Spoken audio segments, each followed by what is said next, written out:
Welcome to Understanding the Matrix, Part 4, Matter. I thought I put on some camo because, well, matter seems visible and tangible, but actually, matter is a very subjective thing. People think that matter um, can only be solid. Well, actually, matter is just a matter of um, your perception. So I get the question a lot. All right, so how does everybody experience the same thing with matter? I mean, when you have a table, it seems, you know, solid, and you're not able to walk through it or throw something through it without breaking it. So, uh, if we create our own reality in this matrix, how come everybody sees and feels the table? Well, actually, it's because everybody expects to see and feel the table is what makes the table a tangible concept. So, if 80% of the people would be convinced that they'd be able to walk through it, many of you simply could, because that is what you expect it to be. So, matter forms with expectation. Well, how do we know this? Well, there's an experiment in quantum physics called the double slit theory, and or the double slit experiment. Actually, I could get into a lot of details about that, but actually, the it comes down to this: matter reacts according to the observer, which means that when you look at something, it may react in a totally different way than when you're not looking. So your attention on what it is you're viewing has a certain expectation, and that expectation will likely be met. So, this is how you change the game within the matrix. If you change your perception, you simply have to change your expectation. So, changing your expectation is the thing that will get different results in what you see. So, I'm not saying that this is an easy thing. I think it's a um, very hard thing, especially for people to grab or to grasp. I'm not saying that I'm able to do it, but I'm pretty sure that if a large part of the population was convinced that they could, then I might be one of the people that be able to do it, because then the expectation of a lot of people is that the matter is exactly actually not solid. So why would it be? Because the observers have decided that it's not. Now, this is a very tricky concept, because that means not only uh, things being solid, but things having a weight. So this is where levitation comes in. If you are convinced that something is not as heavy as it looks or feels in first instance, then you'll probably be able to lift it with minimum effort.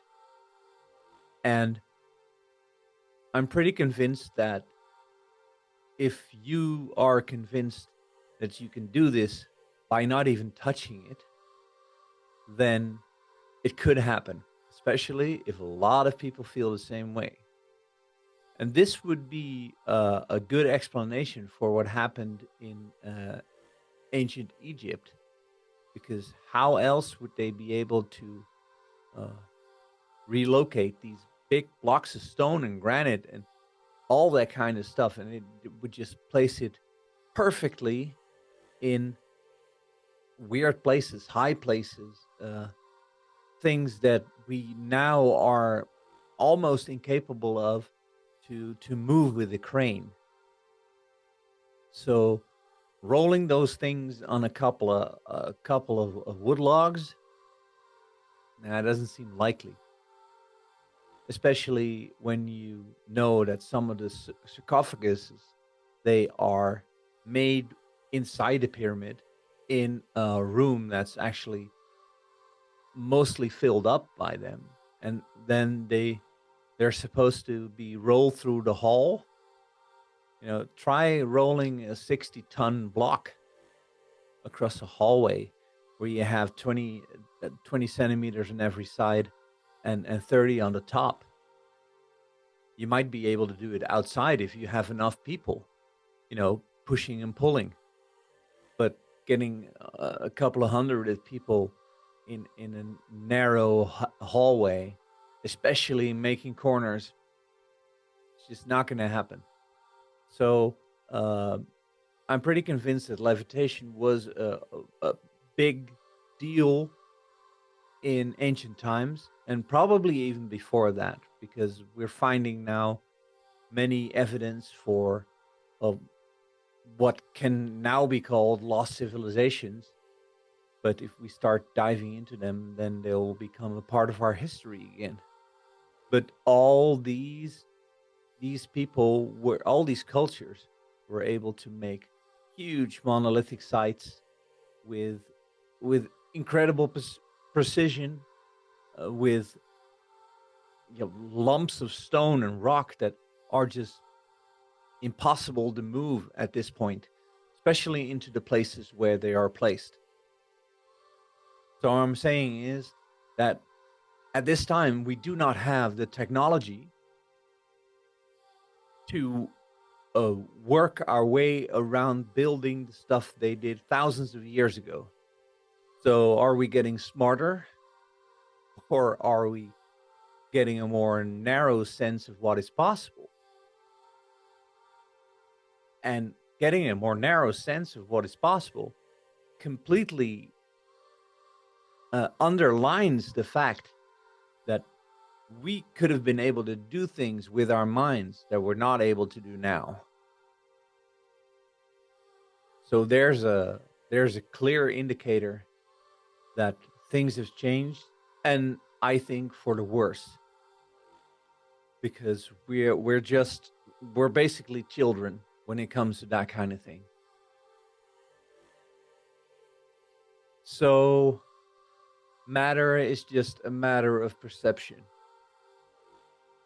and our perception has been clouded by many things: our diets, um, the quality of our air, the quality of our water, the quality of our educational system, which is very poor, I have to say. So, if you were able to open your mind to these things, and maybe collectively, with our collective consciousness, we'd be able to play this game on a whole different level, enabling us to be, well, what we're supposed to be, actually. So please hang around for part 5, which will be equally hard to grasp because it's about time and space, which is closely connected to matter. So I'll see you guys in part 5, I hope. It's getting weirder by the minute. Okay, bye.